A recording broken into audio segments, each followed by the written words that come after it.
특별히 이제 에베소서 1장부터 15절부터 23절 말씀인데요. 교회를 위한 감사와 기도라는 제목으로 오늘 말씀을 전하고자 합니다. 그래서 이제 교회를 생각해 볼 때 여러분 어떻게 생각하시나요? 많은 사람들이 이제 교회를 다니고 있고 또 저희들도 이제 교회를 세워가고 있는 상황들인데요. 이제 교회에 대해서 생각할 때, 화면 안 넘겨주세요. 교회를 생각할 때 이제 여러 가지 생각들이 많이 들죠. 그래서 교회라는 이미지를 생각했을 때 우리가 평생 다녔던 교회이기도 하고 또 평생 또 신앙생활 했던 곳이 교회인데, 그래서 어떤 분이 이런 교회라는 이미지를 가지고 또 교회에서 겪었던 일들을 생각하면서 이 책을 한 권 썼습니다. 그 책이 바로 나의 사랑, 나의 고민, 교회라는 제목입니다. 그래서 이 제목을 보면 한국말로는요, 그냥 나의 사랑, 나의 고민, 교회라는 이렇게 그냥 평범한, 아니면 어쨌든 의미가 그렇게 많이 부여되지 않는 책 제목인데, 영어로는요 찾아보니까 Church Wide Model이라는 말인데, 저도 미국에 살지 않아서 이걸 그냥 뜻대로 이해하니까 조금 확 와닿진 않았는데, 좀 찾아보니까 이 모델이라는 말은 굳이 왜 귀찮아 성가시다, 그러니까 굳이 왜 교회냐고, 교회를 가냐 하냐고, 이런 이제 약간 의역이 들어간 표현이죠. 그래서 이 필립 얀시라는 분은 사실은 이제 세계적인 기독교 이제 베스터 작가죠. 이분이 교회에 대한 고민이 그만큼 많았던 거예요. 평생 교회를 다녔고 가족들도 교회를 다녔고 본인도 교회를 다녔지만 이 교회에 대한 이 고민들이 너무 많기 때문에 책 제목도 이렇게 굳이 교회를 가야 되냐, 이런 제목을 짓게 되었습니다. 왜 그러냐면 이분이 책을 만들어낸 시점이 2000년도인데요. 지금 20년 전이죠. 근데 이미 그때부터 탈교회화가 시작이 된 거예요. 신앙은 가지고 있지만 어떻게 해요?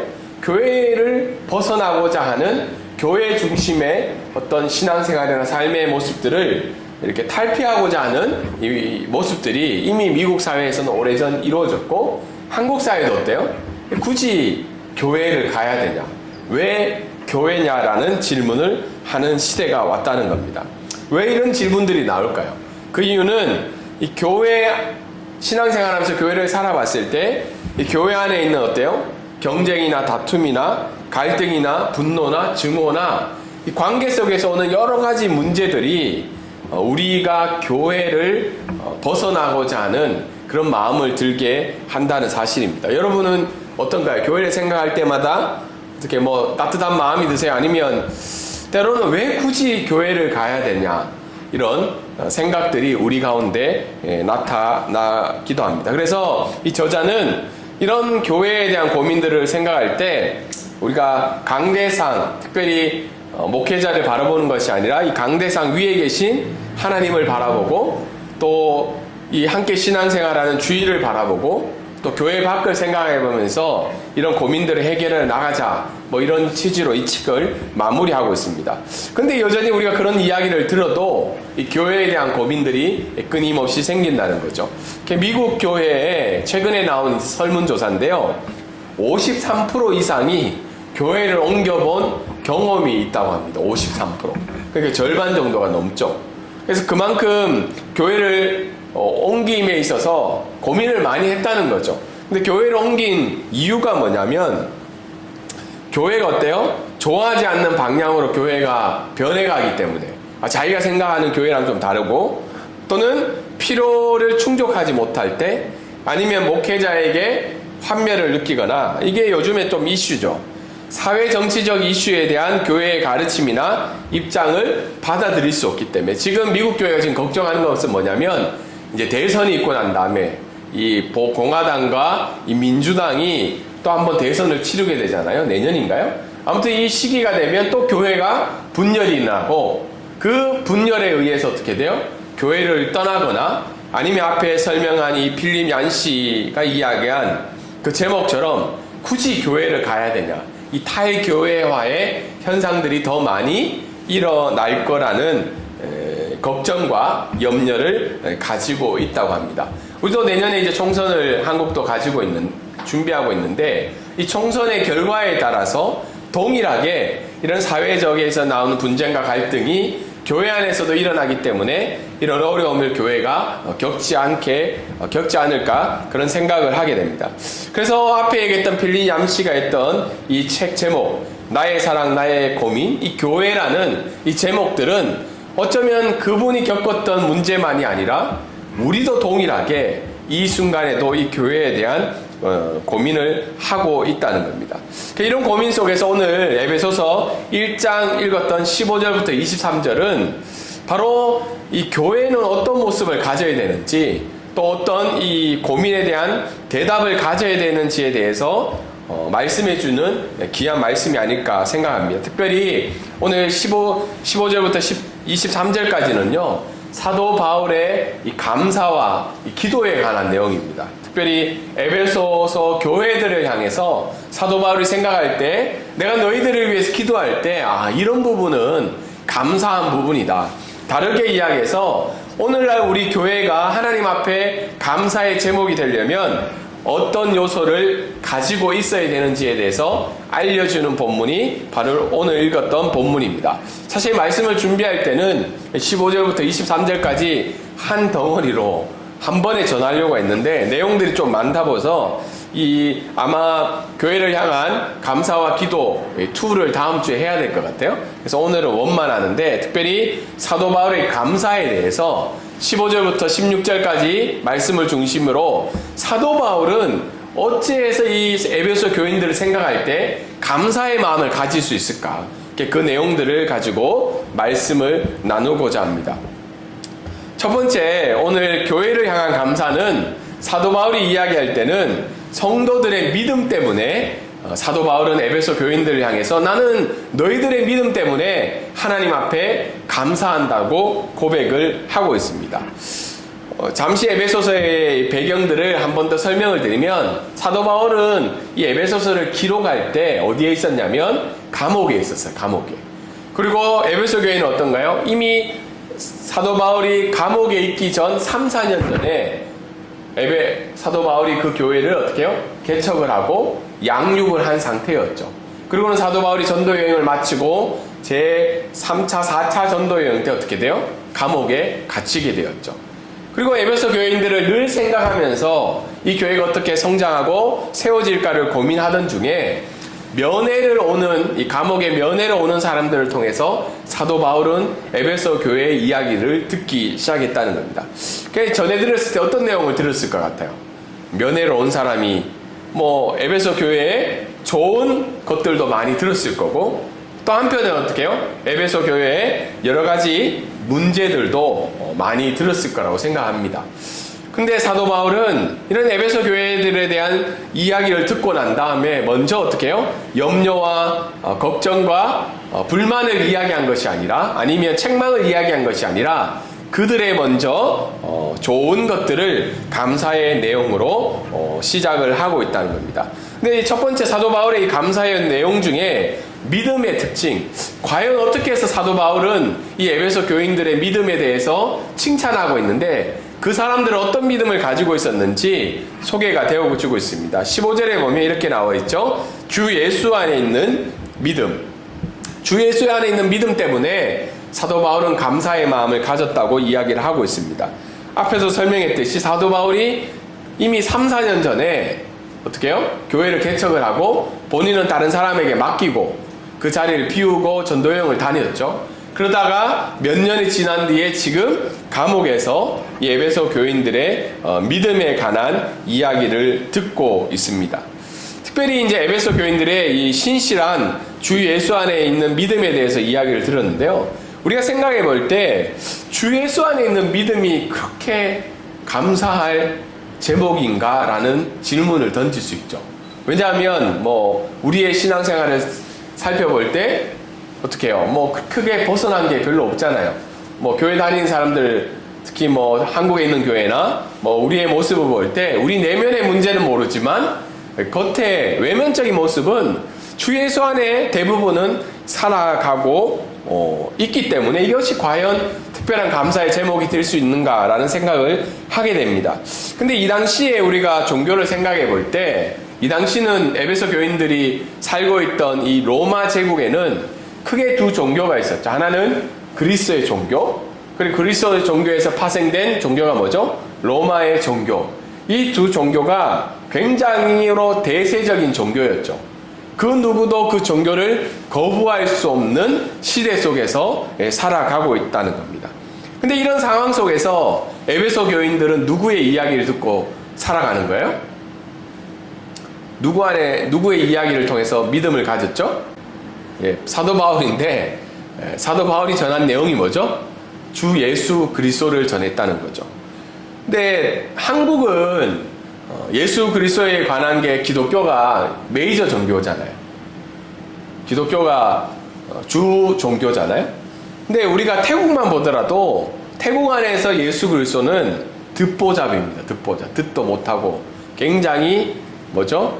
마이너인 종교가 이 기독교 예수 그리스도에 대한 이야기입니다. 그래서 어떻게 해요? 이런 마이너 종교 속에서 예수 그리스도가 유일한 구원자라고 믿고 살아가는 것은 우리가 생각할 수 없는 어려움과 힘듦들이 찾아오고 있다는 겁니다. 그래서 어떻게 해요? 이런 상황 속에서 에베소 교인들이 어쩌면 많은 사람들이 그 이름을 들어보지 못했고 눈에 보이지 않고 아무런 영향력이 없어 보이는 그 예수 그리스도를 붙들고 살아가는 믿음을 어떻게 해요? 몇 년 동안 지금까지 지속해 오고 있기 때문에 사도 바울은 그 믿음에 대해서 칭찬을 하고 있다는 겁니다. 어제도 저희가 이제 태국 문화와 종교들을 탐방할 수 있는 시간을 가졌죠. 동남아시아의 역사들을 보면요, 어제도 설명을 잠깐 드렸듯이 불교와 힌두교가 먼저 들어오고 그 다음 불교가 먼저 들어왔어요. 그래서 이 두 종교가 어떻게 되냐, 교묘하게 잘 섞이고 혼합적으로 하나의 종교의 모습을 비춰주고 있습니다. 그래서 이 두 종교의 가르침은 같이 공존하는데 큰 어려움이 없어요. 그래서 어제도 절을 보면 어떻게 해요? 절의 형태가 힌두교 형태이지만 그 안에는 불상이 들어가 있고, 두 종교가 이렇게 어울려 살아가며 혼합해 가는 데는 큰 걸림돌이 없는데, 우리가 믿는 예수 그리스도는 어때요? 걸림돌이 되나요, 안 되나요? 걸림돌이 된다는 겁니다. 왜냐하면 기독교는 예수 그리스도에 대한 구원의 유일성을 강조하고 있기 때문이죠. 그런 상황 속에서 이 에베소 교인들은 어떻게 해요? 예수 그리스도의 유일한 구원성을 붙들고 삶의 구석구석 그 믿음을 드러내고 있기 때문에 사도 바울은 너희가 주 예수 안에 있는 믿음을 끝까지 가지고 있기 때문에 이것은 칭찬받을 일이라고 이야기를 하고 있습니다. 근데 우리가 살고 있는 한국 사회는 어떤가요? 우리가 겉으로는 법적으로 어떤 제재나 어려움을 당하고 있진 않지만 우리가 예수 그리스도만이 유일한 구원자라는 이 믿음을 가지고 살아가는 데는 우리가 살고 있는 이 시대도 굉장히 힘들다는 겁니다. 그러니까 교회만 나오는 것이 아니라 주 예수 안에 있는 믿음이라는 것은요, 우리 삶 구석구석 행동과 자세에 영향을 준다는 겁니다.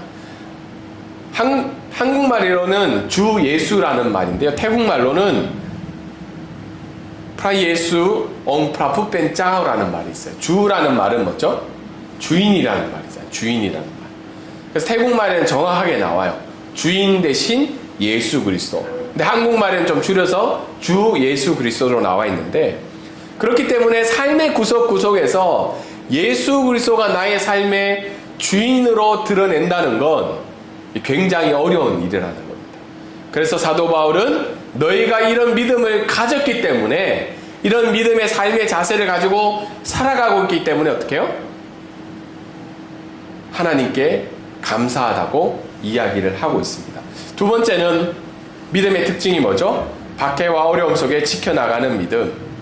그래서 제가 아마 에베소서 강의 두 번째 시간에 그 얘기를 했지 싶은데, 에베소 교인들은 어떻게 해요?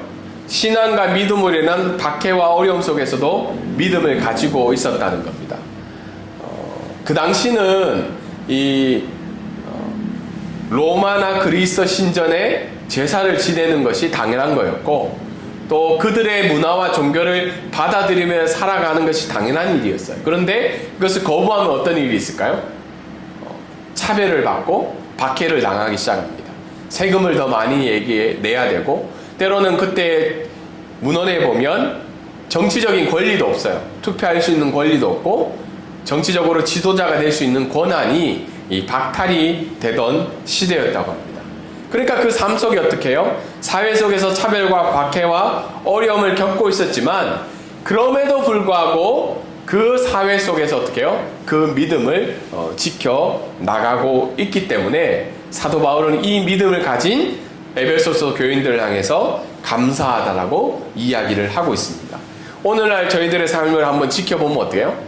요즘 이 태국 문화는 가장 중요한 게 뭐냐면 나 자신의 편리함, 그리고 즐거움, 그리고 불편하지 않는, 이게 굉장히 중요한 시대예요. 중요한 문화를 가지고 있죠. 그래서 신앙생활하는 게 그래요. 그래서 내가 불편하고 내가 즐겁지 않으면 오지 않아도 누구 하나 교회에서 이야기하지 않는 문화를 가지고 있습니다. 근데 과거의 한국교회는 어떻게 해요? 불편하고 힘들고 어려워도 예배를 드리고 신앙 주의를 성수하고 삶의 구석구석에서 삶의 자리에서 신앙을 드러내는 것을 견디는 신앙을 가지고 있죠. 근데 지금은 좀 어때요? 한국도 제가 볼 때는 이 태국 문화랑 좀 바뀌어가지 않나?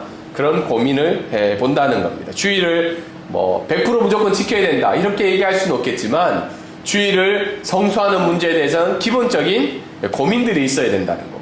그리고 헌금을 드리는 일이나 아니면 성도 안에서 교제를 하는 일이나 사회 속에서 믿음을 선언하는 일에 대해서 고민들이 점점 사라지고 있다는 겁니다. 그런데 우리의 그런 어려움과 불편함보다 이 당시의 고난과 박해는 더 비교할 수 없는 어려움이었다는 겁니다. 그런 가운데 에베소 교인들은 어떻게 해요? 박해와 어려움 속에서도 그 믿음을 버리지 않았다는 거예요. 무려 사도 바울이 3, 4년 동안 그 교회를 방문할 수 없었는데도 어떻게 해요? 그 교회가 점점 든든히 서가며 중심적인 교회로 세워져 가고 있다는 소식을 들었기 때문에 이 사도 바울은 그 믿음에 대해서 하나님께 감사하다고 이야기를 하고 있습니다. 두 번째, 사도 바울은 왜 하나님께 감사를 드렸냐면, 교회를 향해 왜 감사했냐면 바로 성도들의 사랑 때문이었다고 오늘 15절 말씀은 이야기를 하고 있습니다. 근데 오늘 에베소 교인들 특별히 다르게 이야기해서 이 초대 교회의 사람들의 이 사랑의 특징은요, 두 가지가 있는데, 하나는 신분과 계층을 초월한 사랑입니다. 이때 당시에 무엇이 있었냐면 주인과 노예가 있었던 상황들이죠.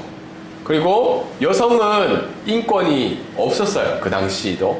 그리고 참 안타까운 얘기지만 로마의 문화 중에는 여자아이가 태어났을 때는 어떻게 해요?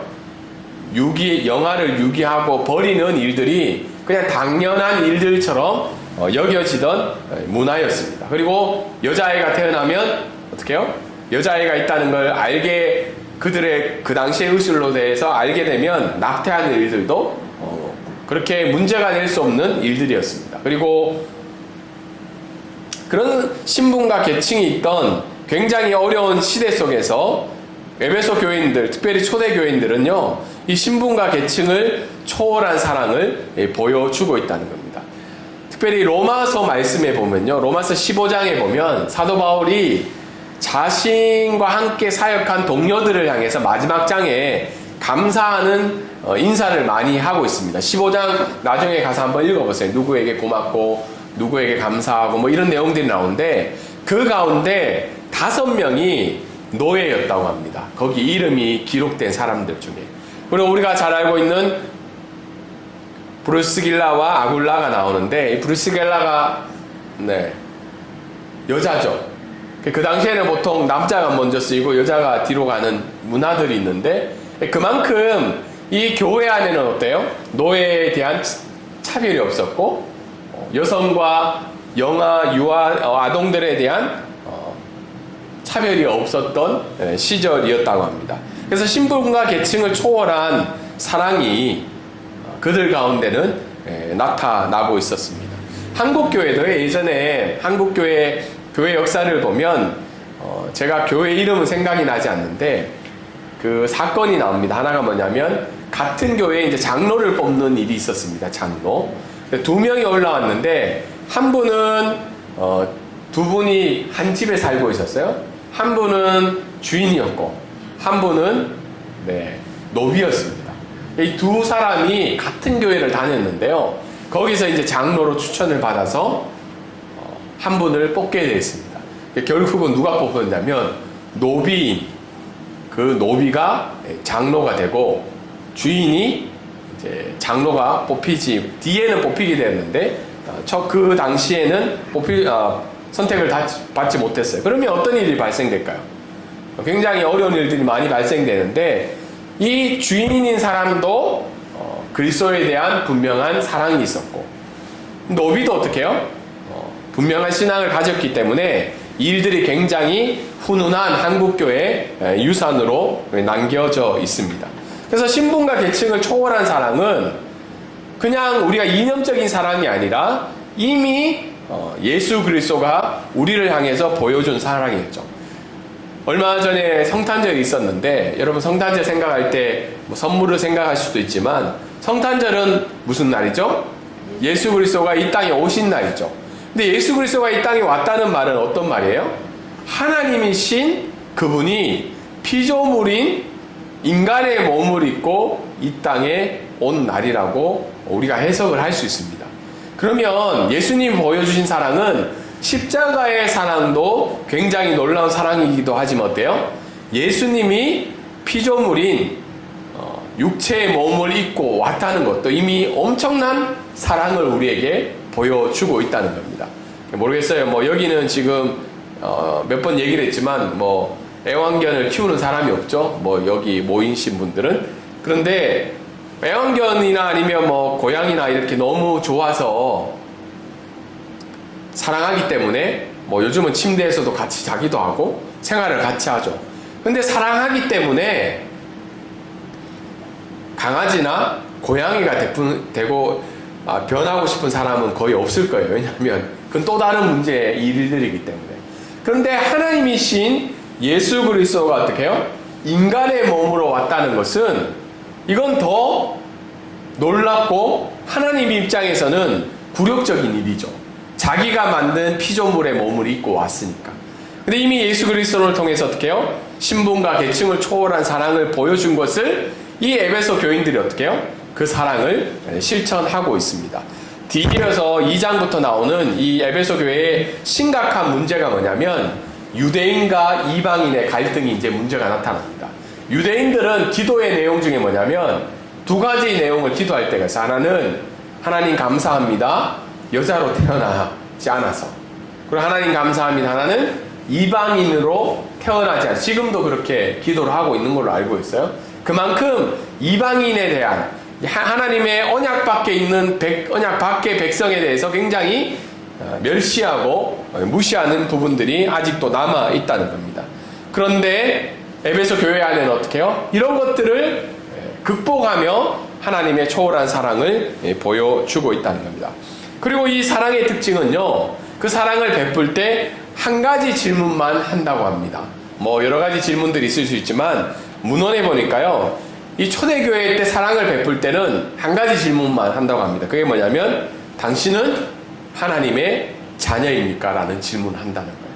그래서 우리가 교회에 누가 오거나 신앙생활을 할 때 그들의 첫 번째 질문은 당신은 하나님의 자녀입니까? 라는 질문을 한다는 거예요. 만약에 그 사람이 하나님의 자녀라고 대답을 하면 동일하고 공평하고 또 하나님을 닮은 그 사랑을 많은 자들에게 베풀어 준다는 겁니다. 오늘날 우리가 사랑을 베풀 때 어때요? 뭐 저도 부모이지만 조건을 걸죠. 어떤 조건에 합당할 때 사랑을 베풀기도 하고, 또 우리가 교회 안에서 신앙생활 할 때 어떤 사랑을 하고 있나요? 그래도 뭔가 좀 좀 잘 맞는 사람, 또 어느 정도 상식이 좀 통하는 사람, 그런 일들이 있지 않나요? 네. 그래서 교회 안에도 어떻게 해요? 그룹화가 돼 있기도 하고 소외받고 그 안에 들어오지 못한 사람들이 이 교회 안에도 있다는 겁니다. 근데 이 초대교회는 그 사람이 가진 지위나 계층이나 재산이나 학력의 차이를 두어서 사랑을 베푼 것이 아니라 한 가지 질문에 의해서만 하나님의 자녀이면 그 사랑을 동일하게 베풀었다는 이야기가 있습니다. 예전에 책을 읽었을 때 이 질문도 동일한데요. 어떤 사람이 기독교인의 집에 왔을 때 그 사람이 이렇게 소개를 한다고 합니다. 제가 먼 지방에서 왔는데 저는 어느 교회를 다니고 있는 그리스도인입니다. 하룻밤 재워줄 수 있습니까? 라고 이야기를 했을 때 당시 초대교회 문화에서는 그 나그네를 환대하고 재워주는 문화가 있었다고 합니다. 특별히 복음 전도자들이나 먼 거리를 신앙의 박해를 피해서 다닌 사람들에 대한 환대와 사랑이 있었다고 하는데 그때도 질문이 동일하게 대답이 뭐죠? 나는 그리스도인입니다라는 그 한마디로 그 사랑을 베풀었다고 합니다. 그래서 초대교회의 또 다른 이야기를 해볼 때 이 이야기만 하고 말씀을 정리하도록 하겠습니다. 파라볼라노이라는 단어가 있는데요. 이게 헬라어 단어인데요. 한국말로는 뭐냐면 위험을 무릅쓴 사람들이라는 제목입니다. 혹시 들어봤나요? 파라볼라나이? 네. 파라볼라나이라는 이 헬라어인데요. 한참 그 코비드가 터졌을 때 이 용어를 많이 썼었어요. 이 말은 뭐냐면 초대교회 때 특별히 AD 300년 이전에 2번 정도의 역병이 있었다고 합니다. 로마 제국에. 지금 코비드도 굉장한 역병이잖아요. 동일하게 전염병이 세계적인 팬데믹이 초대교회 때 2번 정도 있었는데 그때 역병이 돌았을 때 어떤 일이 있었냐면 그 당시에 지도자들이나 아니면 그 당시에 병에 걸리지 않은 사람들은 병에 걸려있는 자신의 가족이나 동료나 이웃들을 다 버리고 도망을 갔어요. 왜냐하면 자기도 걸리면 안 되니까. 그리고 병의 원인에 대한 대답을 할 수 없기 때문에 도망가는 것이 최선이었습니다. 근데 그때 당시에 이 초대교인들 특별히 로마 제국으로부터 박해와 어려움을 당하고 순교를 당했던 이 사람들이 그 자리를 지키고 있었던 거예요. 도망가지 않고 어떻게 해요? 자신의 형제와 가족과 이웃들이 그 질병으로 인해 고통을 당했을 때 뭐 그 당시에 의료가 많이 발달한 것이 아니었지만 그들에게 어떻게 해요? 기본적인 물을 제공하고 음식을 제공함으로 말미암아 이들을 돌보았다는 역사의 기록들이 있습니다. 그래서 그 이후에 로마의 황제가 이 기독교인들을 향해서 지어진 별명이 바로 파라볼라노이라는 단어입니다. 위험을 무릅쓰는 자들. 그래서 이 피난을 갔던 도망을 갔던 사람들이 역병이 끝나고 난 다음에 자기의 도시로 돌아왔을 때 많은 사람들이 살아있는 것을 보고 놀랐다는 거예요. 그래서 질문을 했다고 합니다. 너희들이 어떻게 생명을 유지할 수 있었냐고. 그러자 어떤 한 사람이 이렇게 대답을 했다고 합니다. 당신들이 핍박하고 박해하고 죽이려고 했던 그 그리스도인들이 우리를 버리지 않고 우리에게 사랑을 베풀었다고 합니다. 그래서 이런 사건들 때문에 로드니 스타크라는 이 사회학자가요, 기독교가 어떻게 성장할 수 있었는가 나를 조사를 해보니까 AD 313년까지 기독교는 불법적인 종교였습니다. 로마 제국에서. 그래서 핍박받고 박해받던 종교였는데 이때 당시에 313년까지 무려 로마 제국의 10%가 기독교 인구였다고 합니다. 굉장한 거죠. 박해받고 핍박하고 죽임을 당하는 종교가 10%까지 성장할 수 있었던 이유가 바로 기독교인들의 베풀어준 이 사랑 때문이었다고 이 로나드 스타크라는 사회학자가 발표를 한 책들의 내용들이 있습니다. 그래서 이기적이고 또는 교회를 향해서 이제는 그들만의 사랑이라고 비판받는 오늘 시대에 이런 초대교회의 놀라운 사랑의 이야기들은 굉장한 도전을 주고 있습니다.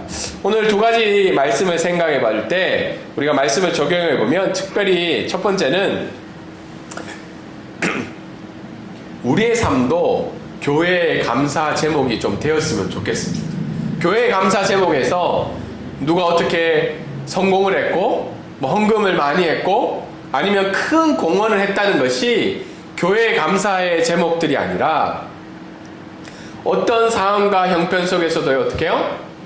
주 예수 안에 있는 믿음을 지키고 나의 삶의 구석구석에 있는 모습 속에서 예수님이 나의 주인임을 드러낼 때 우리의 삶도 교회의 감사 제목이 될 수 있다는 겁니다. 두 번째는 어때요? 성도들의 믿음과 사랑이 계속해서 교회의 감사 제목이 되어야 된다는 겁니다. 오늘 읽은 말씀의 16절에 보면 이렇게 나와 있어요.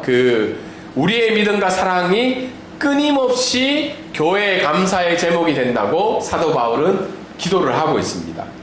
그래서 그냥 한번 끝나는 것이 아니라 이것들이 끊임없이 교회의 감사의 제목들이 될 수 있도록 우리들이 다른 성도들의 믿음과 사랑을 위해서 기도하고 세워 나가야 된다는 겁니다.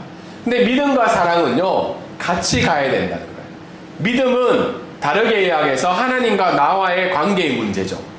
사랑은 뭐죠? 서로 수평적인 모습이라는 겁니다. 근데 한국교회 좀 안타까운 모습 중에 하나는 믿음은 강조를 하는데 이 수평적인 사랑의 모습들이 부족한 것이 사실입니다.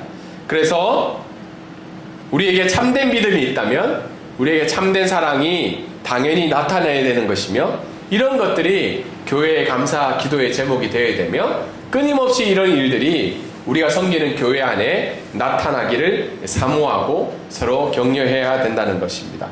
오늘 주신 말씀을 통해서 우리의 삶도 동일하게 교회의 감사의 제목들이 되기를 원하며 또한 우리의 삶들에 통한 믿음과 사랑이 계속해서 끊임없이 이 땅 가운데 드러나는 복된 삶을 살기를 주님의 이름으로 소망합니다.